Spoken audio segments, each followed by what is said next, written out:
Hello, I'm Mantastic and Fantastic, and today I'm talking about the Heroine rare machine that has come back to North America. So this event will return on a regular basis because it's owned by Gung Ho, so there is no immediate rush to roll. This is akin to something like Dragonbound Dragon Caller or Draconic Orchestra in the sense that they will always return a couple of times a year, and that means you should try and time your rolls when they are at the kind of peak.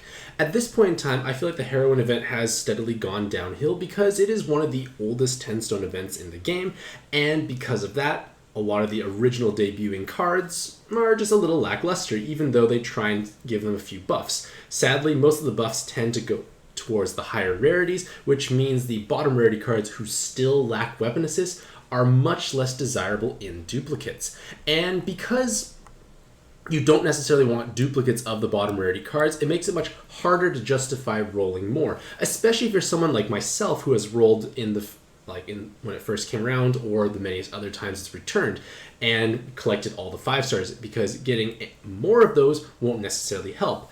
At the same time, while the 6-star cards did gain weapon assist, most of them tend to be focused around bind immunity, and if you have viable solutions for bind immunity problems, they're less valuable. So then it kind of leaves you at this 12% chance for any of the 7 stars, which are obviously valuable, but at the same time, they're not as strong as they used to be, in my opinion. And because of all that, if you are an older player, I would probably avoid rolling in here, especially if you have done so in the past. However, if you're a newer player or someone who's never rolled or hardly ever rolled in this event, it may be worth throwing some stones at it, but at the same time, we know it's going to come back on a regular basis, so it's not like you are missing out necessarily. It will return. Regardless of all that, I want to talk about all the individual cards as well as their various evolution forms. In terms of the bottom rarity, I like including this little quick summary. It's mostly for you to see what are their awakenings. It doesn't show much else, but it might give you a little bit of an indication of how strong an event is, especially at the bottom rarity, which is, at least for myself, the main motivation or reason to roll in any event. Regardless of all that, let us jump into these 7-star cards. So the first one is a brand new, there's 2 7-star cards that have been released, as well as 1 brand new 6-star, and the first one is Chakeol. And this individual here, in their base form, provides a walloping 7 effective skill boost because of the 5 with the super skill boost super awakening and their 2-turn delay.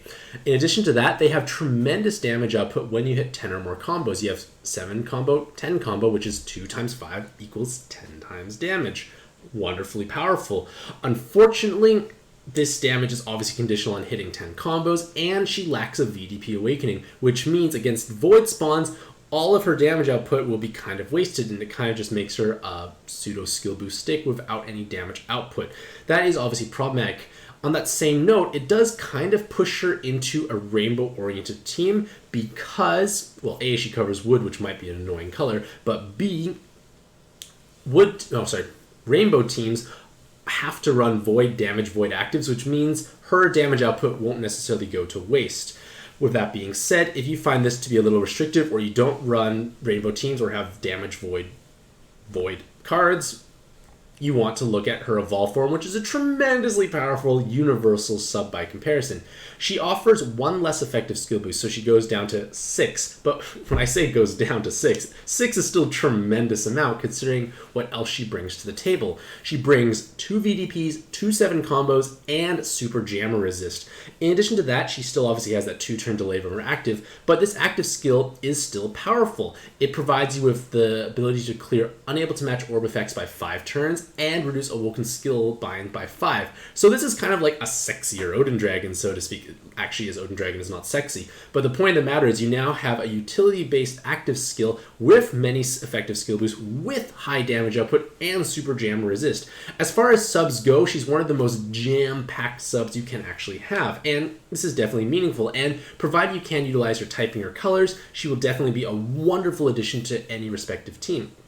Furthermore, her leader skill is also great. Like, the fun just doesn't stop here.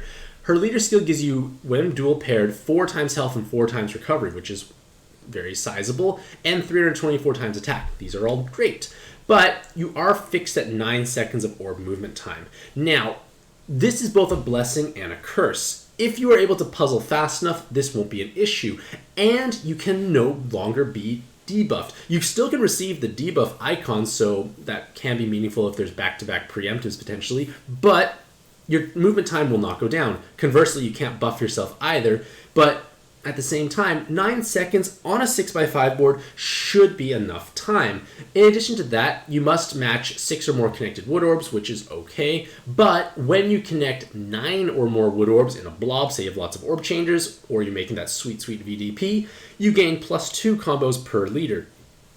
Kind of comical how easy it is to hit those 7 combos to tap into all of your damage output with her leader skill, so that definitely helps overcome combo shield problems for 6x5 teams. And as a whole, this is just a wonderfully powerful card, and it's hard to necessarily find faults in her, except for the fact that maybe 9 seconds may not be enough for you, but at the same time, you can probably practice, and when you do form that VDP, you're going to be hitting so many combos anyways, it shouldn't be as big of a problem.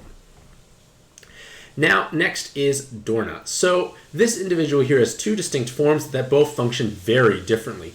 In her base form, she is basically an upgraded Haomaru. So the reason for that is because she provides auto follow attack damage when you connect 6 or more light orbs. However, you are now restricted to God and Devil types. Haomaru didn't have this restriction, but at the same time, you can definitely pair her with various cards. You can pair her with Shinji if you want to have just devils being boosted. You could pair her with Tifa for the 7x6. It's just opening up a few more doors. Obviously, it's going to be a little bit more restrictive in team building, but I am confident we can find enough gods or devils to populate your team well. In addition to that, she also comes with meaningful personal damage. Unlike Haomaru, she's got double VDP with Rose, 1 less combo orb because combo orb was not really a thing, and she could get a 7 combo or a 3rd VDP with her Super Awakenings. In addition to that, both forms share the same powerful active skill. It is 1 turn of 0.25 times RCV. So you don't heal, but you overwrite existing debuffs, which is meaningful. And then for 1 turn, a small 1.5 times attack burst for light. Again, if you are debuffed for attack, it overwrites it. And then +3 combos for 1 turn.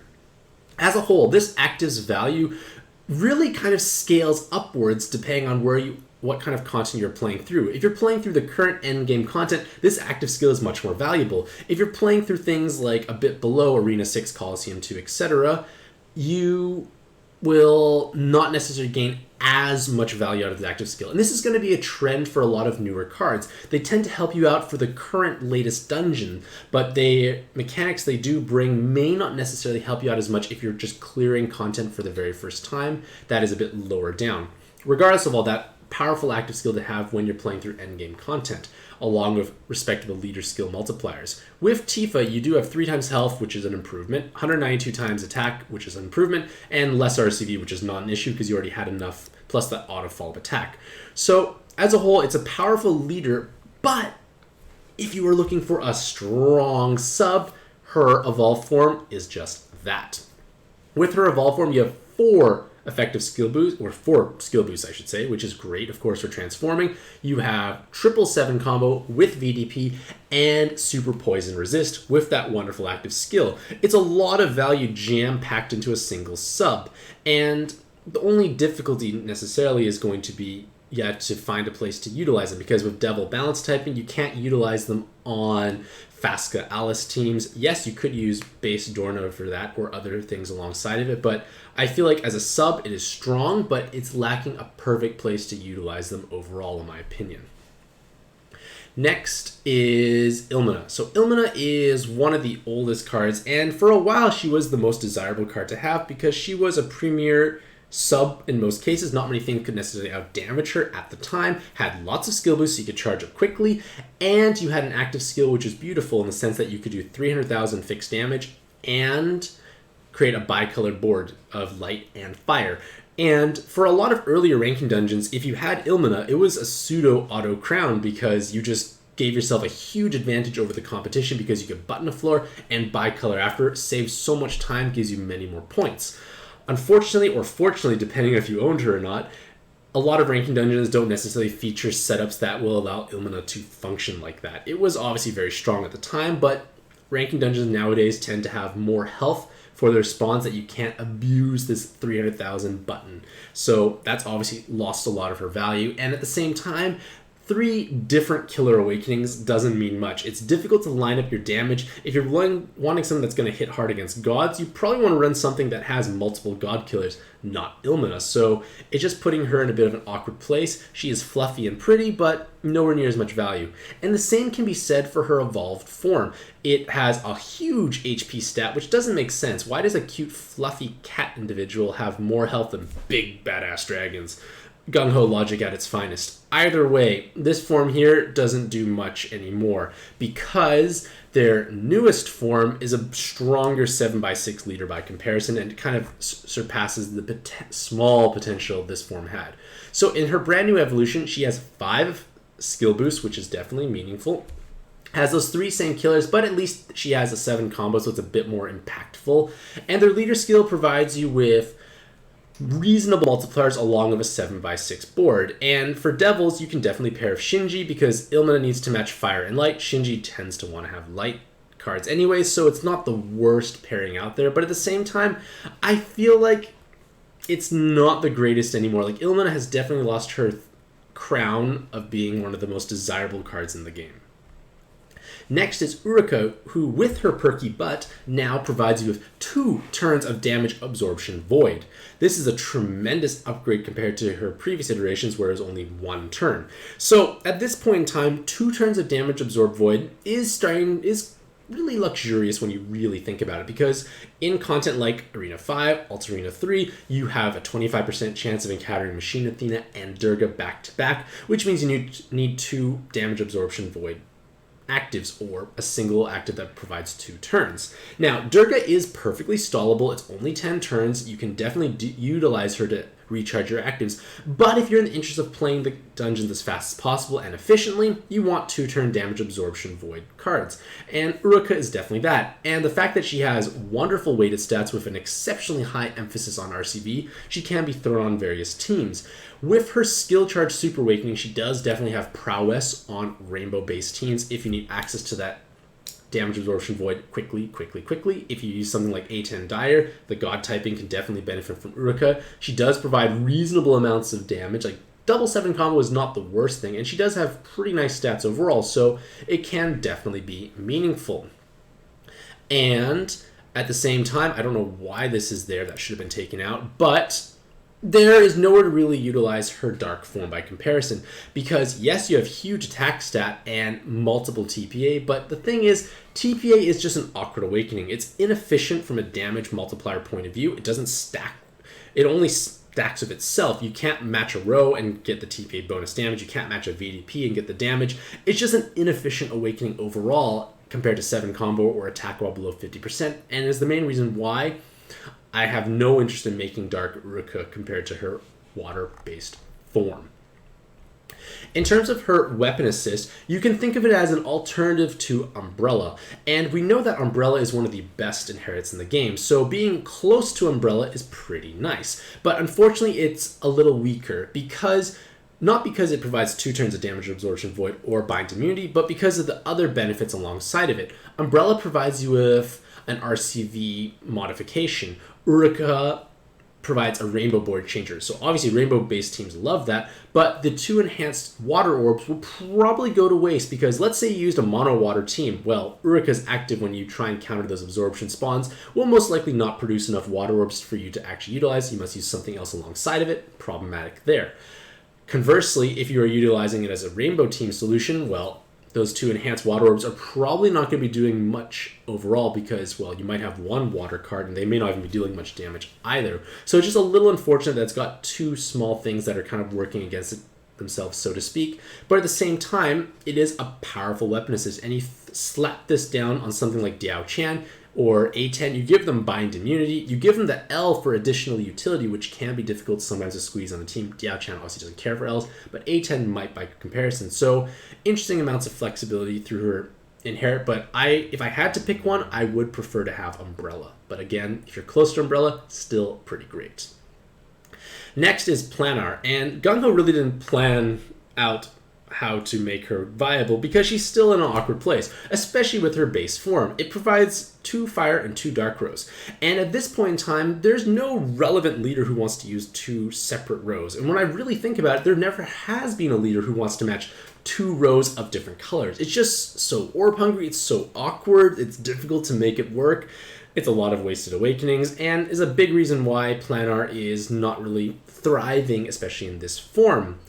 Conversely, in her dark form, which was at one point one of the best subs in the game, has definitely lost her edge. And this is because she's not because she provides big stats and useful awakenings, but because it's just outdated for the types of teams we utilize nowadays, along with the typing.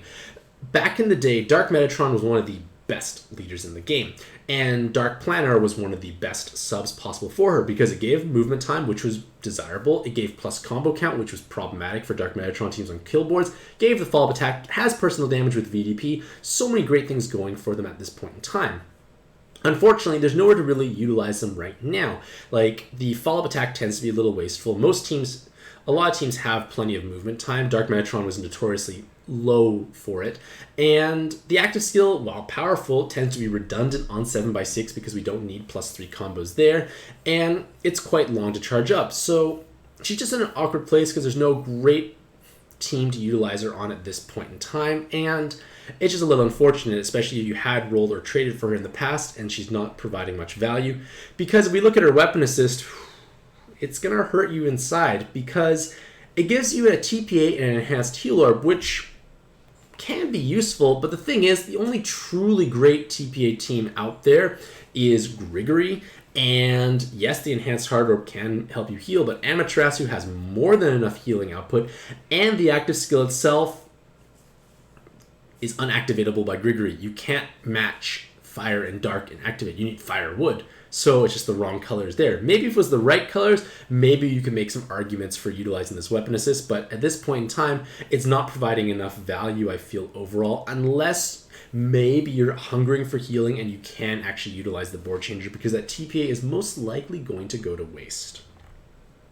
Next is Cherun, and in her base form, she still retains 2 combo orbs, which is an awakening I feel is lackluster. It's almost as bad as the L Heart Awakening, which has been never seen in I don't know how long at this point in time.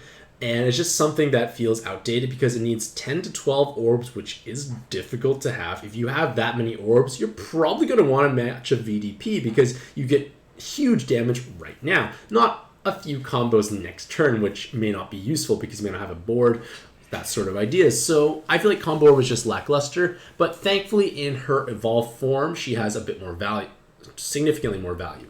She provides 4 skill boosts, which is helpful for transforming, 2 bonus seconds of orb movement time, and double team health with follow-up attack.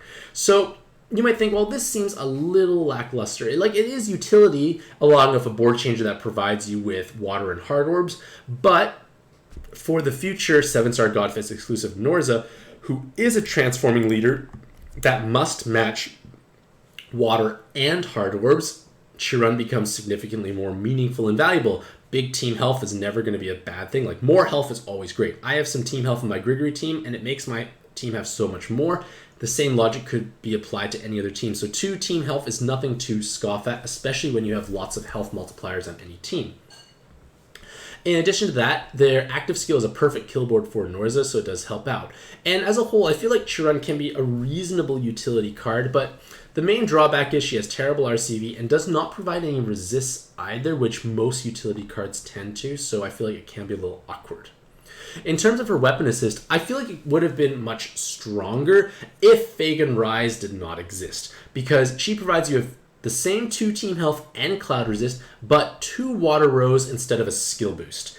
And the single skill boost is going to be much more valuable compared to 2 water rows for the vast majority of teams. Even mono water teams probably want it more because that 1 skill boost can mean the difference between inheriting something you don't want and inheriting something you do want in order to transform right away. And that right there is justification alone to basically use Fagin Rise weapon assist in almost every situation. And the fact that it was acquirable, farmable, because it was given out as an event medal means many players actually have it. Many players tend to inherit Fagin Rise weapon assist on their leader, so when you pair with a friend, you have access to it, and because of that, you only need 1 cloud resist. There's no point in having this. It just makes it so that she's just less valuable because of how commonplace Fagin Rise is, along with how powerful it actually is. Now we come to the 6-star cards. And the first one is the only brand new one that was released for this rarity, and it's Ponno. And somehow it transforms from a cute little bloblet into a cute girl. Many players have been tempted by this level of cuteness, and if that's something that truly interests you, follow your heart, I guess. Either way, she is actually quite powerful, so you don't feel as bad if you end up chasing her, which may not be the best idea. It's not the best idea. But in their pre-transform state, they have 2 skill boosts, which is helpful, and they transform in 12 turns, which should not be an issue whatsoever. And then once they are transformed, they have super jam resist, 6 dark rose, and full bind immunity.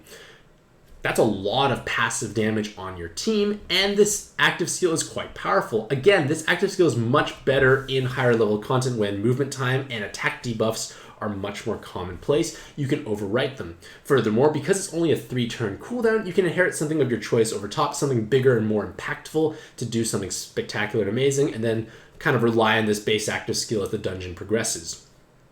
Powerful utility sub all around with damage output. And super jammer resist, while jammers are not necessarily the most important thing to resist, blocking it completely, I'm not going to say no to that.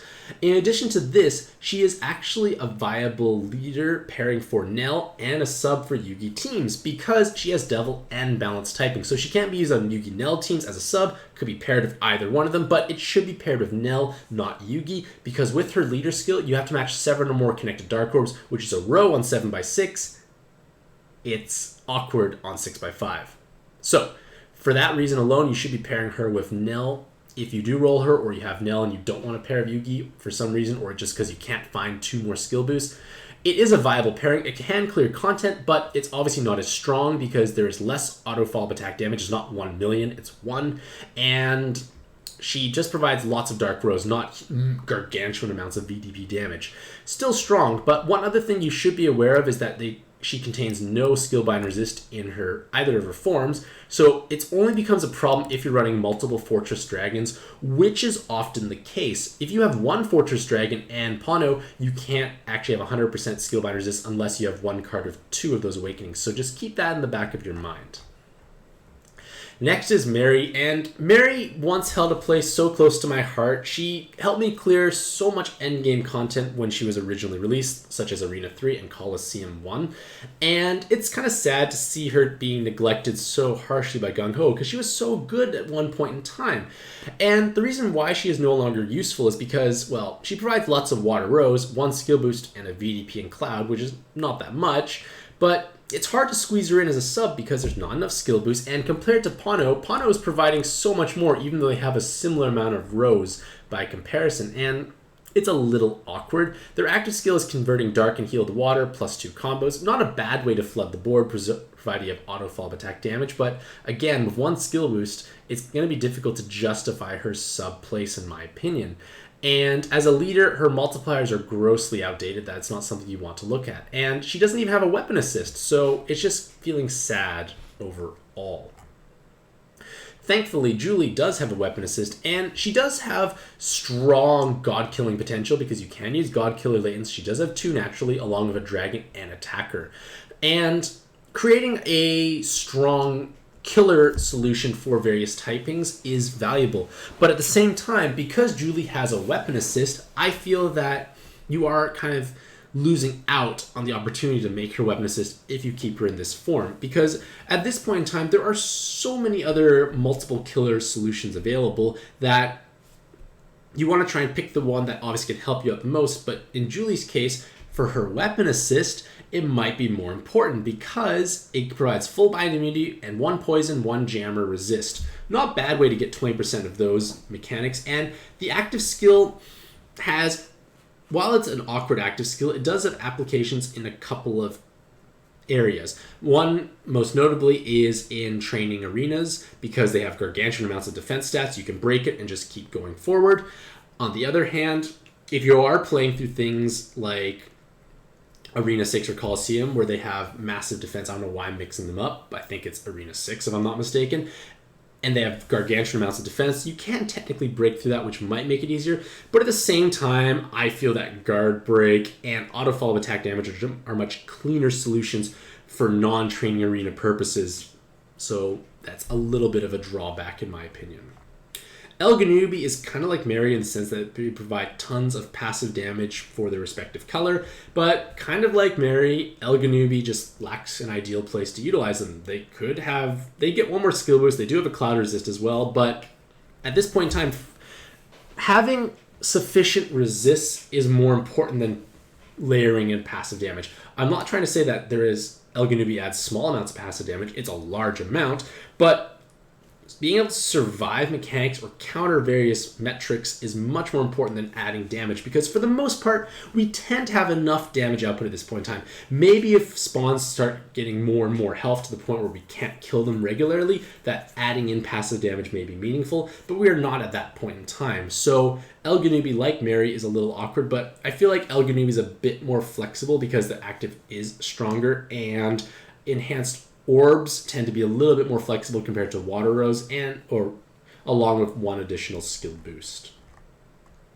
Next is Romia, and Romia in her base form can have triple dragon killer, which again makes her very strong against one particular typing along with a single 7 combo. But at the same time, if you already have multiple other dragon killing solutions, you may want to look at her weapon assist because it's doing something quite valuable. Now, I already mentioned that Fagan Rai is by far the best cloud resist weapon available at this point in time, but it may not necessarily be the best for every situation, especially because this one here provides something a little different. Instead of a skill boost in team health, you get 40% poison resist, which might be meaningful for your team, and it definitely has much more applications than Cherun's, because Cherun gives you team health and water rose with cloud.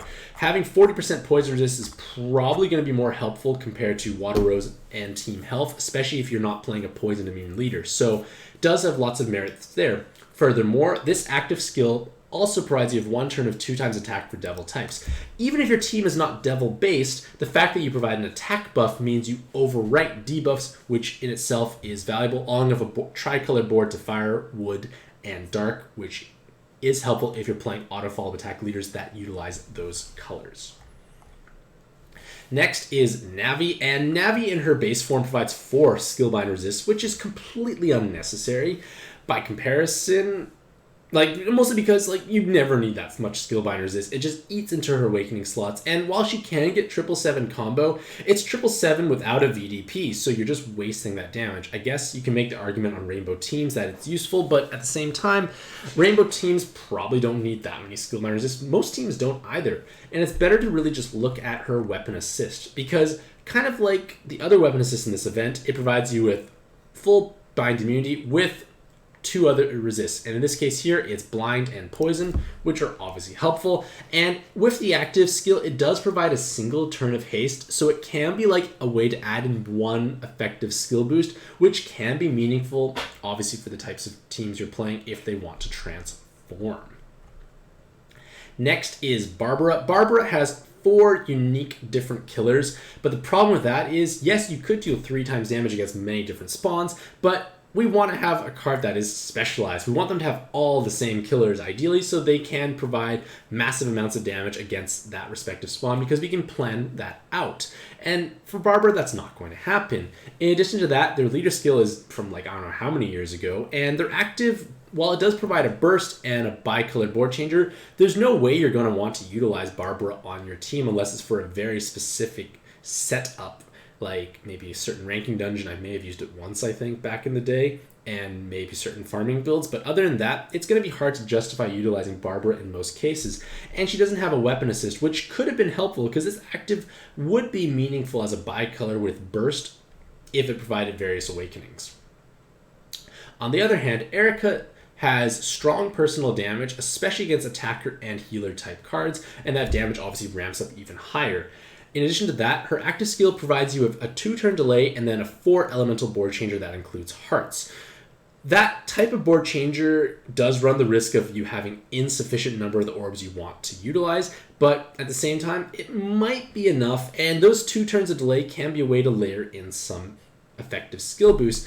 And if you do choose to make her weapon assist, it can be a way to throw in a balance and healer killer awakening along with a 2-turn delay, which again may or may not be needed, but it is always an option. And again, having more killers for certain setups gives you more flexibility, like you're playing through ranking dungeons or farming stuff, like Training Arena 2. Having 3 times personal damage for that owning card against 2 different spawns can definitely be meaningful. And then, if I'm not mistaken, lastly is Orya for the 6-star cards. And in her base form, she does have strong amounts of damage against devils due to double devil killer, but that's kind of it. She does have 2 skill charge with a 20 turn cooldown, which can definitely be hastened up, so to speak, to 7 turns if you get lucky every round. But at the same time, is it really worth utilizing a sub slot just for this reason? Like, her active skill provides you with a way to bypass a damage absorb and attribute absorb for a single turn, and it's potentially 7 turns if you get skill charge every time. But hold the phone, if we have Pollinate, which is a transforming card from Sacred Relic, from not getting the names wrong, she has basically the same type of active skill on an 8-turn cooldown, along with more effective skill boost when she transforms, and team help, which is more helpful by comparison. So Orya just feels awkward and outdated at that point in time, but thankfully her weapon assist provides wonderful amounts of value. It's got full bind immunity with 40% blind and 20% jammer resist. Again, having resist tied to your bind immune weapon is not a bad thing because it's something you need to have, and it allows you to actually pursue other super awakenings for your cards because you now can choose to utilize this weapon assist, give them bind immunity, and have a different super awakening which might be more meaningful overall. And covering important mechanics is always helpful because in turn it might free up other inheritance slots, which makes it easier to team build at the same time. In addition to that, it does retain the same lengthly cooldown, which can work in your favor. If you don't want it to accidentally charge up, you have plenty of buffer room. And if you do want it to charge up, well, it's going to take a while, but at least the active itself is a damage and color absorption solution. And now we come to the 5-star cards. And with these cards here, because they don't have weapon assist, you really don't want to have duplicates. There's no real reason to have more than 1 copy of any of these cards. And some of them, like Kuvia, are just a disaster. Kuvia has lots of TPA and a low attack stat. And that's kind of all she does. Yes, you have a balance and a god killer, but that's not going to do anything at this point in time.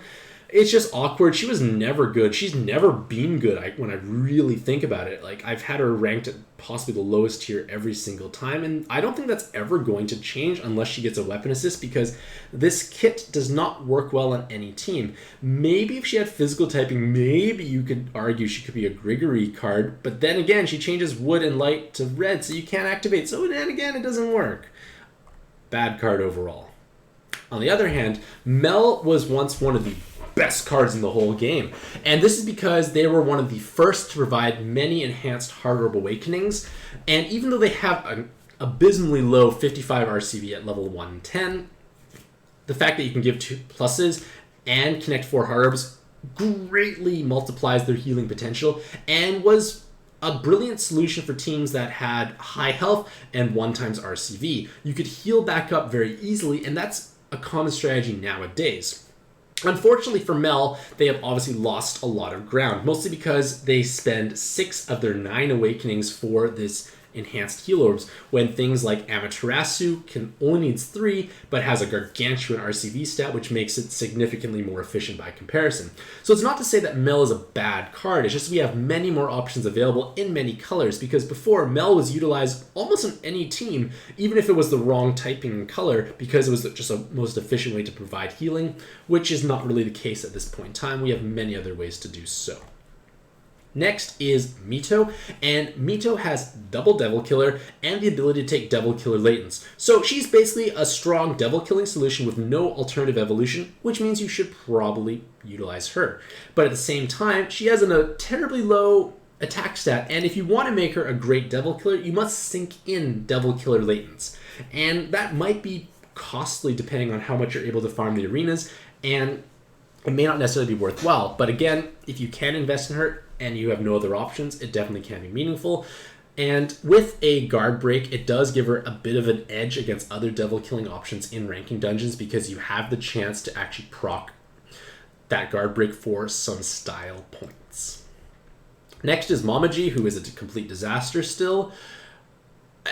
Bad best, maybe you can think of her as a super, super transitional card if you have absolutely nothing on your teams whatsoever and you want a board changer of Wood, Light, and Hearts. Other than that, there is no reason to run them. They have terribly low weighted stats. Their awakenings don't do much of anything. It's just a lackluster card overall that needs a weapon assist to breathe some life into her. Next is Sheena. And Sheena used to be much more valuable in my opinion, but she's steadily gone downhill because she was oftentimes utilized as a ranking dungeon solution, but there are much more efficient options out there. And that is not because, and the reason for that is because her active skill, while creating a board of light and darks with 0 animation, is unreliable. You can get a bad board and be frustrated because nowadays we have cards that provide you with perfect 15-15 splits, such as Magic Lyn, who gives you 15 dark and 15 light orbs, which means you know exactly how many you have. So for time-sensitive content like ranking dungeons, you know I'm going to match 10 combos every time. I can just make this repeated pattern. It makes life much easier than with Sheena's like, oh, where am I going to go? Where am I going to end? What if it's a bad distribution? And runs can end. Also with Magic Lyn, you know you can get 2 VDPs with 6 combos. Like, there are multiple ways to use Magic Lyn that are much better than Sheena. And for that reason alone, Sheena has lost a lot of her edge. And while she does provide 2 skill boosts and reasonable damage output with the VDP, there are many other ways to do so nowadays that she's become less unique. I have used Sheena many times in ranking dungeons in the past, but I have not utilized her for quite some time now, especially since Magic Lyn came out. As soon as Magic Lyn came out, I kind of put Sheena down and grabbed Magic Lyn, and it was just much better overall. And then lastly, we come to Runelis, who is, I feel, a strong card that probably doesn't get utilized that often. Because when you really look at them, they do offer quite a bit. They have 4 enhanced wood orbs, so passive damage, 2 skill boosts, an L for utility and unlocking. They have reasonable personal damage, and their active skill provides you with fire, light, poison, 2 wood, so a double orb changer while preserving hearts, along with a 1 times RCV buff and a 1 times orb movement time buff. So as mentioned at the beginning of this video, these small micro buffs have the most value when you're playing through things like Coliseum 2, Arena 6, where these debuffs are much more punishing and commonplace.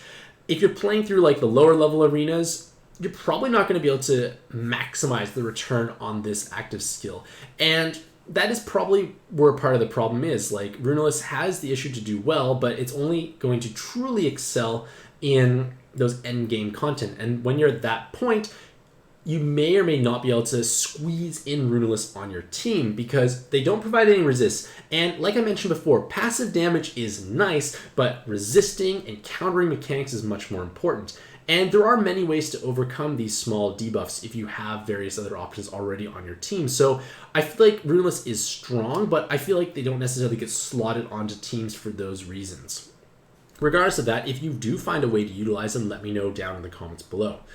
In terms of the new farmable card, it's Romia and Ilmina's album, which gives you full bind immunity, which is useful, but at the same time, that's relatively all it does provide. A combo orb doesn't do much, and the active skill is an attribute absorb cancel with +2 combos. It's an okay active, but there are no other awakenings. It's basically saying, I want to have a different super awakening on my card and give them bind immunity through a weapon assist. That's kind of what you're saying when you utilize this option. But again, if you're a brand new player and have no bind immune weapon assists, this definitely can be meaningful. So, do I plan to roll in Dream Rolls? I do not plan to roll this event whatsoever. There is no reason for me to do so. I have all the bottom rarity cards with multiple duplicates, and while it would be nice to have the 7-star cards, the 12% chance of that is not worth it when 50-ish% are going to be duplicates and gold eggs, and very sad. But if I get to Dream, I would definitely want to have Chakeol as my 7-star card. She's just tremendously powerful, especially in her evolved form. Can be a leader, can be a sub. Wonderful things all around. Helps things transform. Beautiful all around. For 6-star cards, I don't own actually that many of them, but I would definitely pick Ponno, not just because they are the cutest, but because they have the most value at this point in time. And I do have a Nell, and it can give me a bit of interesting utility if I want to possibly change up my team, but the point of the matter is it's still cute, which is obviously a great justification for wanting to have them. And then finally, I have all the 5-star cards, but I have Runelis in the least number of copies, so I'll pick them as my default choice just for that reason. So In conclusion, the Heroine Rare Machine is a much weaker event compared to what it has been in the past, mostly because it's so much older, and with the way power creep works in Puzzle and Dragons, it's that Gung Ho releases so many new cards at a rapid pace that things just kind of get outdated very quickly. It can be hard to necessarily stick around, and when you really think about it, you only can use 10 cards at a time in a dungeon, and we have hundreds or thousands of different cards available. It makes it hard to truly stand out when we know that there is something that is better by comparison, and that's kind of what has happened to a lot of the Heroine cards. With that being said, if you have never rolled in this event whatsoever, maybe a couple of rolls could be okay if you think some of the 5-star cards could benefit your monster box, but at the same time, there is no rush to roll in this event because we know that it will return on a regular basis, and because it will return on a regular basis, you don't need to roll today. You could roll in a couple of months from now when it receives better buffs that makes all the cards more meaningful, so you can kind of acquire them at the height of their power, so to speak. Regardless of all that, let me know what you think about this event in the comments below, along with whether or not you plan to roll, and if you did roll, who did you end up rolling? Hopefully you have a fantastic day. I wish you all the best luck in your own pad adventures, and happy puzzling.